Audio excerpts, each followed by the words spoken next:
নমস্কাৰ বন্ধুসকল, বিশ্ব এনসাইক্লোপিডিয়া চেনেলৰ এটা নতুন ভিডিঅ'ত আপোনালোক মই স্বাগতম জনাইছো।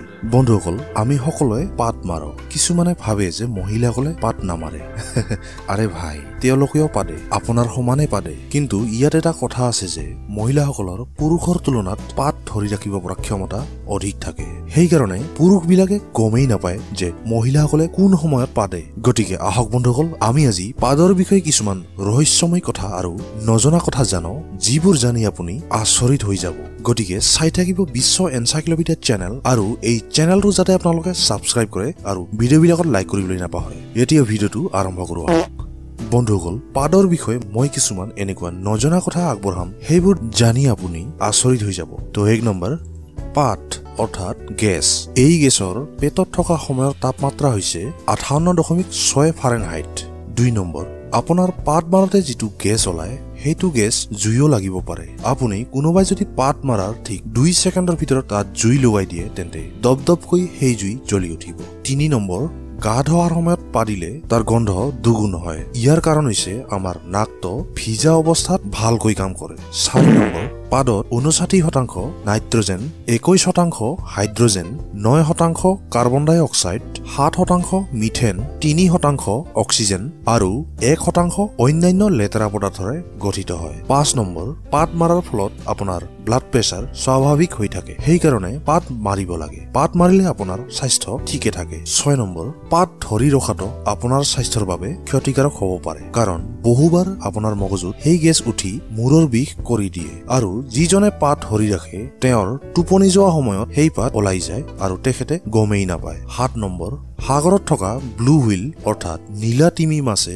পাত মৰাৰ ফলত সাগৰৰ পানীত অসংখ্য বাবলছ উৎপন্ন হয়, আৰু সেই প্ৰত্যেকবিলাক বাবলছৰ মাজত এটা এটাকৈ ডাঙৰ ডাঙৰ হাতী সোমাব পাৰিব। 8 নম্বৰ, পৃথিৱীৰ পাত মৰা প্ৰাণীৰ ভিতৰত আটাইতকৈ পাত মৰা প্ৰাণীবিধ হৈছে পোক। পোকবিলাকে পাতত মিথেন গেছ এৰি দিয়ে। 9 নম্বৰ, মধ্যযুগৰ মানুহে পাত মাৰিলে সেই পাত বটলত ভৰাই থোৱাৰ বাবে ব্যৱস্থা কৰিছিল, কাৰণ সেই যুগৰ মানুহৰ এটা বিশ্বাস আছিল যে পাত শুঙিলে মানুহৰ আয়ু বৃদ্ধি হয়।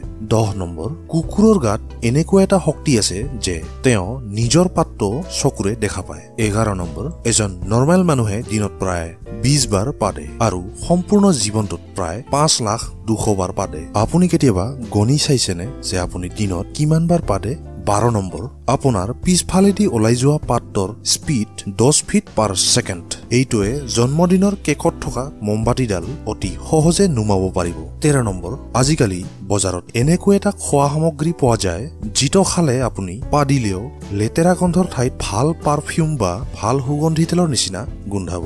14 নম্বৰ, যিটো পাদত অধিক মাত্ৰাত নাইট্ৰজেন আৰু CO2 থাকে অৰ্থাৎ কাৰ্বন ডাই অক্সাইড থাকে, সেই পাদৰ গন্ধ কম হয়, কিন্তু তাৰ আৱাজ অধিক হয়। আৱাজ অধিক হোৱাৰ অন্য এটা কাৰণো আছে। পাত মৰাৰ সময়ত যদি আপোনাৰ পিছফালটো টাইট হৈ থাকে তেন্তে আপোনাৰ পাদৰ আৱাজ অধিক হ'ব। 15 নম্বৰ, মানুহৰ আটাইতকৈ বেছি পাত কেঁচা কাৰ্বহাইড্ৰেট থকা বা বিন জাতীয় খাদ্য খোৱাৰ ফলত আহে। 16 নম্বৰ, আমেৰিকাত এজন স্কুলীয়া ছাত্ৰক স্কুলত অধিক দুৰ্গন্ধযুক্ত পাত মৰাৰ অপৰাধত স্কুলৰ পৰা বহিষ্কাৰ কৰি দিয়ে। 17 নম্বৰ, মহাকাশত যোৱা বৈজ্ঞানিকসকলে মহাকাশত পাত দিব নোৱাৰে, কাৰণ মহাকাশত পেটৰ পৰা পাত উলিয়াব পৰা গুৰুত্ব বল নাথাকে। 18 নম্বৰ, আপোনাৰ পাত দুৰ্গন্ধযুক্ত হোৱাৰ একমাত্ৰ কাৰণ হৈছে তাত থকা হাইড্ৰজেন ছালফাইড নামৰ গেছ। 19 নম্বৰ, যদি কোনো ব্যক্তিয়ে একেৰাহে 5 বছৰ অৰ্থাৎ 1825 দিন ধৰি পাত মাৰি থাকে তেন্তে এটা ডাঙৰ এটম বম পেলোৱা নিচিনা হুলস্থুলৰ সৃষ্টি হৈ যাব। 20 নম্বৰ, চিম্পাঞ্জীয়ে ইমান ডাঙৰকে পাতে যিটো ফলো কৰি বৈজ্ঞানিকে জংঘলত চিম্পাঞ্জী বিচাৰি উলিয়ায়। 21 নম্বৰ, আপোনাক এনে এটা কথাত সোমাই থোৱা হ'ল যিটো কথাত পাদৰ গেছে ভৰি আছে। আপুনি 5 মিনিটৰ ভিতৰত অচেতন হৈ যাব।